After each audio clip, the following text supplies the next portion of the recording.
Have you ever spent an entire Sunday cleaning, only to realize later that nothing is actually clean? You empty a messy drawer, wipe it down, and arrange the same junk right back into it.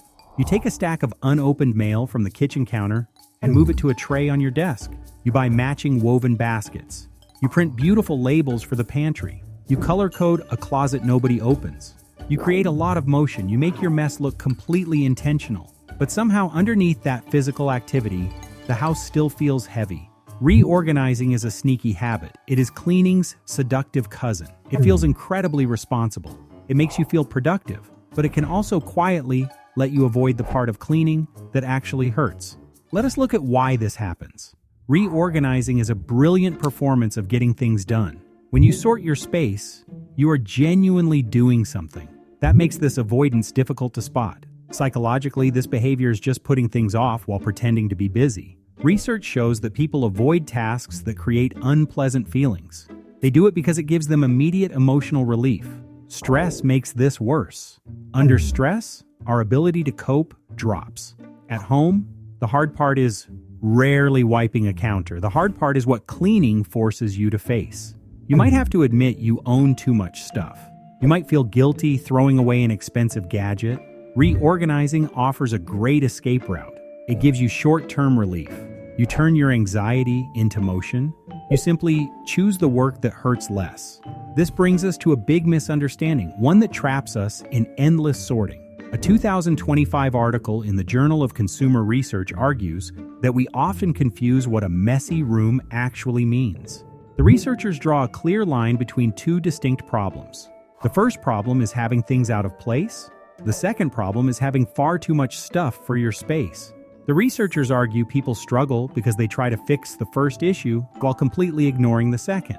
You might fix the scattered mess by putting items into beautiful bins, but you might never solve the core problem of owning too much. Your home looks neat, but it remains overloaded. Picking up just changes where an object lives. Organizing gives it a new category. Scrubbing removes dirt, but only getting rid of things makes the space larger. Endlessly reorganizing makes having too much stuff look acceptable. A beautifully labeled bin becomes a pretty way to hide the truth. People retreat into reorganizing because getting rid of things is really hard. Moving an object is easy, but deciding it no longer belongs in your life is deeply painful. Researchers have found that putting off decisions is a major reason why our homes get so full. Office clutter can even cause chain reactions. Heavy work demands lead to emotional exhaustion. That exhaustion leads to delayed decisions. Those delayed decisions result in physical clutter, which becomes a physical source of stress on its own. Storage acts as a way to delay making a final choice. Throwing things away feels final and can even feel like a small grief. Reorganizing asks where something should go. True clearing out asks if the object should still be in your house at all. Some people constantly reorganize because daily cleaning feels way too flawed. They crave a complete reset, they want a perfect system and a total transformation of their space. When they cannot get that perfection instantly, they retreat back to planning. Research indicates that perfectionistic striving is fine. Trying to do things well is not a bad thing. However, perfectionistic concerns are strongly tied to putting things off. Worrying constantly about making mistakes stops you from starting. Some studies have also found that such people show a strong reaction to failure. Their brains react much more intensely to small mistakes. They tend to blow small failures out of proportion. They look at their messy rooms and decide something's wrong with them. They might see no point in starting if they cannot do it perfectly. A slightly messy reality feels like a constant reminder of failure to them. For a perfectionist, reorganizing feels like a permanent fix.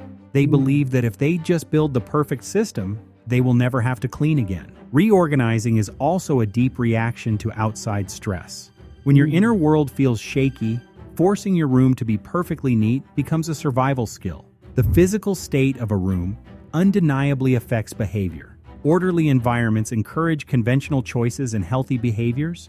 Disorderly environments encourage creativity and breaking rules. This proves the physical space around us completely shifts how we feel and act. Studies have looked at cleaning after experiencing stress. Actual cleaning, and even simulated cleaning, successfully lowers the mental and physical signs of stress. Sorting a chaotic kitchen drawer feels much easier than sorting out a chaotic life. Rearranging a closet gives you immediate proof that you have an impact on your surroundings. A perfectly labeled shelf creates a highly visible win. The danger is mistaking that quick emotional relief for actually finishing the job. Sometimes you are simply trying to organize your feelings. This behavior also reaches deeply into how we build our own sense of self. Our homes are tied closely to who we are. Environmental psychology research frequently looks at personal identity at home. It notes that people change their spaces to stamp their personality onto where they live. Strangers can guess your personality traits fairly accurately just by looking at your bedroom or office. This means that reorganizing your space is rarely just a practical chore.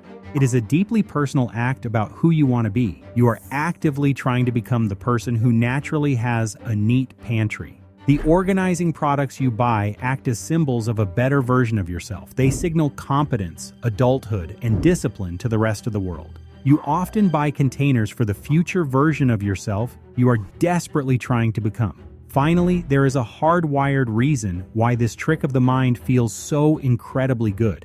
It comes down to visual relief. Visual clutter aggressively fights for space in your brain. Multiple items in your line of sight directly fight for your brain's focus. This means your brain works incredibly hard to process everything it sees. When your room is filled with scattered objects, your brain is working overtime just to look at the space. Reorganizing feels exceptionally good because it hides the mess you can see. Placing items inside solid bins means what you see becomes much calmer. Your nervous system gets a moment of genuine peace. Matching bins feel much more peaceful than random piles. But this relief is a biological trick. Visual order easily hides a functional mess. Reorganizing can quiet the room without ever fixing it. It is very important to recognize that reorganizing is not a bad thing on its own. Sometimes creating that neat look is exactly what calms your nerves enough to get through a hard day. Sometimes buying those matching bins is the friendly push you need to finally tackle the chaos. But if you continually reorganize the exact same corners of your home, you have to pause. If you move the same items through different decorative setups week after week, you need to step back. The deeper question is not how you can organize things better. The deeper question is what you are using organization to avoid. Reorganizing can be a helpful bridge. But when you keep organizing the exact same things over and over, your home is telling you a tough truth. The real problem is that too many objects are still here. So if you keep reorganizing but never clean, drop a comment. Tell me if the psychology made sense to you. And the next time you find yourself staring at a chaotic drawer, ready to sort the exact same items into a new set of matching bins, take a quiet breath. Notice what your brain is actually doing. You'll realize it is desperately seeking a moment of peace. It is building a bridge over the anxiety of letting things go.